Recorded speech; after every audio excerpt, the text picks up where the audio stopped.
Imagine your child was awesomely clutch over the past weekend playing their sport after weeks and weeks of mental toughness drills and mental skills training, only to a couple weeks later slump back to their previous doubts, worries, fears, all because your parents, coaches, or teammates dropped the ball and stopped supporting that effort of bringing those mental skills to the forefront.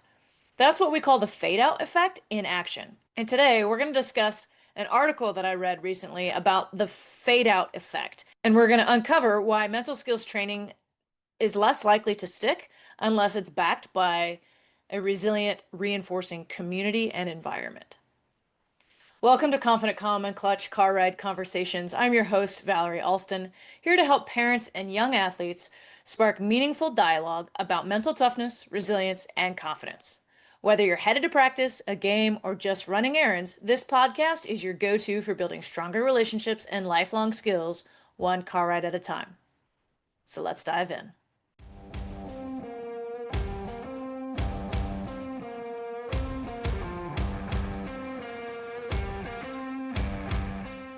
All right, y'all, I'm taking a little different approach this week. A friend of mine sent me an article about the famous marshmallow test.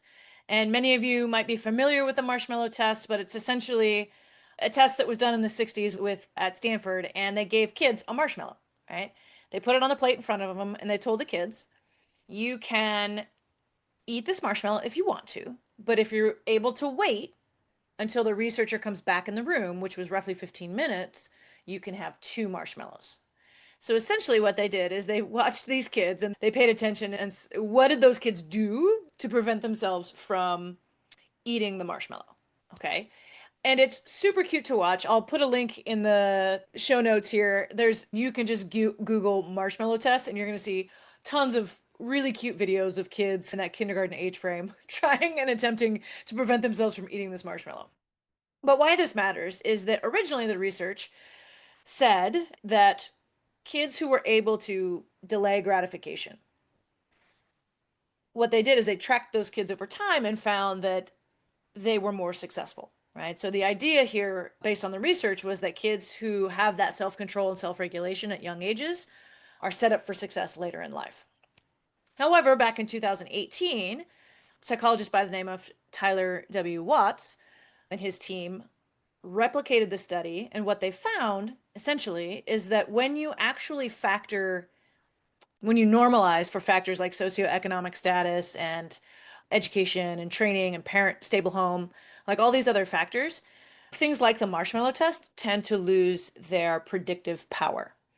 And so the article that was sent to me by my friend that I was reading is called What the Marshmallow Test Got Wrong About Child Psychology. And again, it's by Tyler W. Watts.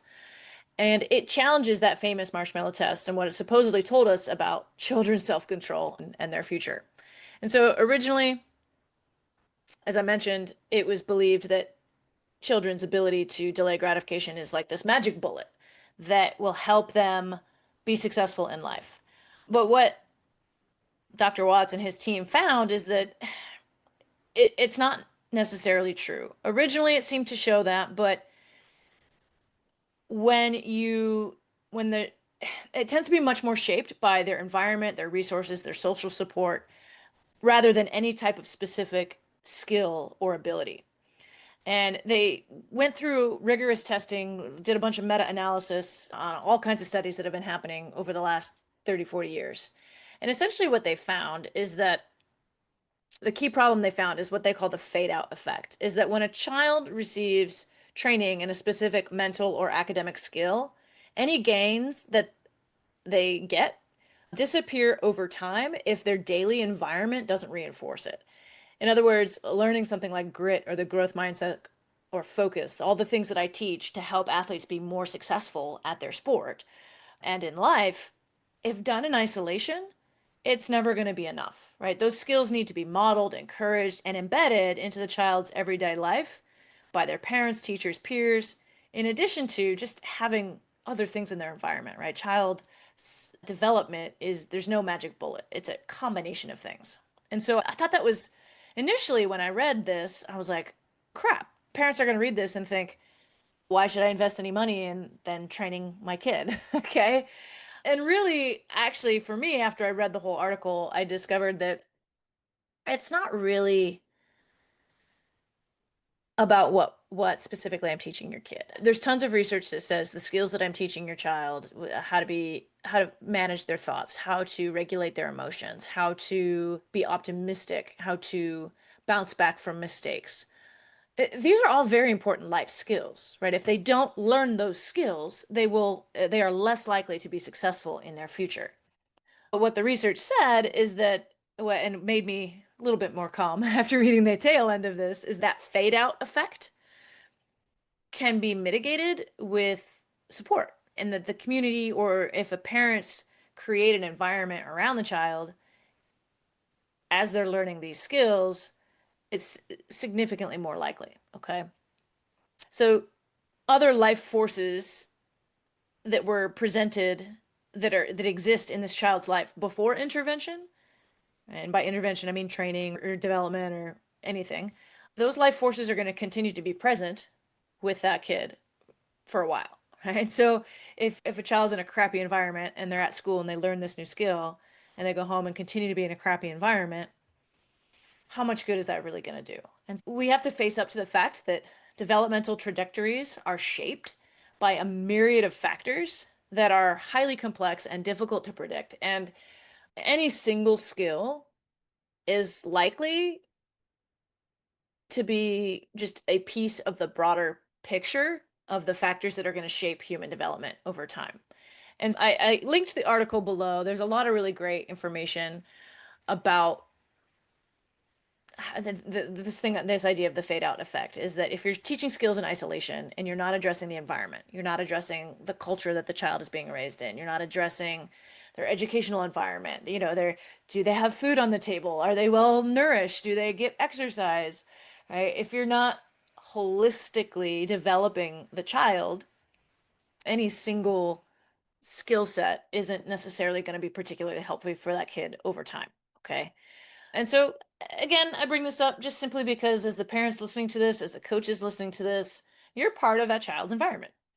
And the more that you can be a positive force in their life by providing support, by helping them grow, helping them develop skills, nurturing them, disciplining them when they need it, understanding how to self-regulate, okay? What it does is it makes it more likely that a child is learning and growing and developing the skill sets that they need to be a successful adult moving forward, okay? And so I encourage you to read the article yourself if you like. It's a pretty quick read. Again, I have it linked in the show notes, but that was my big takeaway, right? That any mental skills training that you do, whether you've chosen to buy my book or you've done coaching with me or not, maybe you've bought my How to Coach book and you're doing it yourself with your team, you have to remember the environment plays a role and the context around the child plays a role. And let's do both, right? Let's make sure that as much as we can control, that we are helping this whatever kid you are involved with, whether this as a player or your own child, that you're setting conditions, you're creating an environment for them where they're learning skills, not just mental skills like what I teach, but also math, science, reading, all those things. Okay. How to balance a checkbook, not a checkbook, you know what I mean? Like how to understand budget. Wow, I just dated myself. Half of you listening to this probably don't even know what a checkbook is. But anywho, long story short, as the adults around these kids, if we want skills to stick, whether it's patience, resilience, or performing under pressure, you have to build a consistent, supportive environment around that child so that the lessons aren't just a one-time boost that lasts for a little bit, but they become part of who they are and become skills that they have for life. Okay. So, all something to consider moving forward. So, we're going to dive into some conversation. Believe it or not, there is some topics that you can discuss with your kiddo surrounding this. But before we dive in, let me just give you a quick reminder of the rules of the conversation. Remember that there are no wrong answers. Make sure you take turns talking and listening. Try to minimize your distractions as best you can. And of course, you can always remember to pursue these questions in one of two ways. One, listen to each individual question, push pause, discuss it. Or listen to all of the questions and just talk about the ones that are, meaningful or relevant for you. All right, y'all. So let's dive into our first question.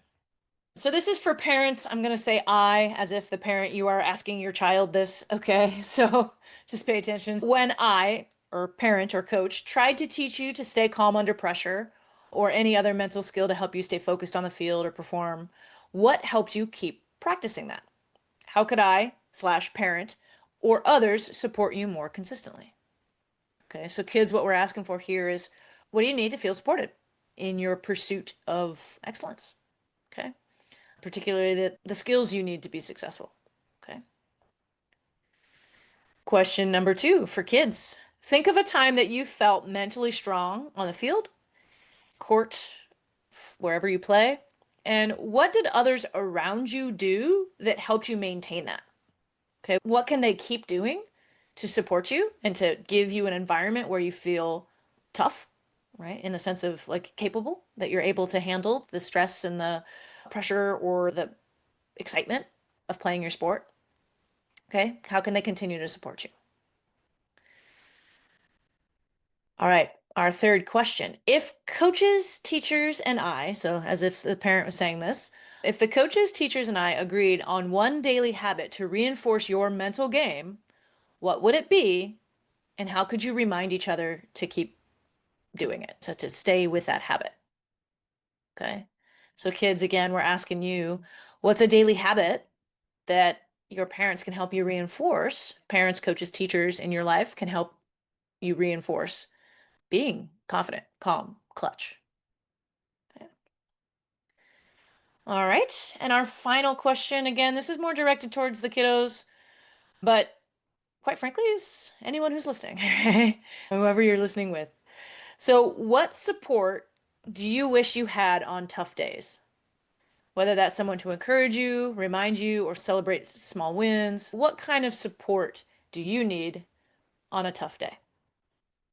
And parents, this is for you too. What do you need from your kid when you're having a tough day? Because you're human. You have bad days just like anybody else. Kids, you have bad days just like anybody else. What could you do to support each other so that you feel loved, supported, confident that it will get better in the future? Okay. So talk amongst yourselves. Remember to keep those conversations rolling and let's make these car rides count. Thank you so much for joining me on Confident, Calm, and Clutch Car Ride Conversations. If you found this episode helpful, please share it with at least one other parent or coach in your life who you think might benefit from this conversation that we've had today. The more you share, the more likely this podcast is to get into other people's hands and can benefit from it. Please share. If you are looking for more weekly tips, mindset shifts, and conversations that can help you or your athlete stay confident, calm, and clutch, please consider subscribing to my newsletter. That's at www.confidentcalmclutch.com/newsletter. If you're looking for additional topics or something that I haven't discussed on my podcast yet, if something's burning right in your ears, you're like, oh, I wish Val would talk about this. Let me know. You can DM me at V Alston Coaching on Facebook or Instagram, or there's a link in the show notes that you can send me a message if you need to. I'm here to talk about what you all want to talk about, right? I want to help kids be more resilient, more focused, enjoying their sport, enjoying growing up and being a kid, in addition to learning the skills they need to be a successful adult moving forward. I need your help to tell me what those things are. Okay. All right, y'all. I hope you have a wonderful day. This was a quick episode.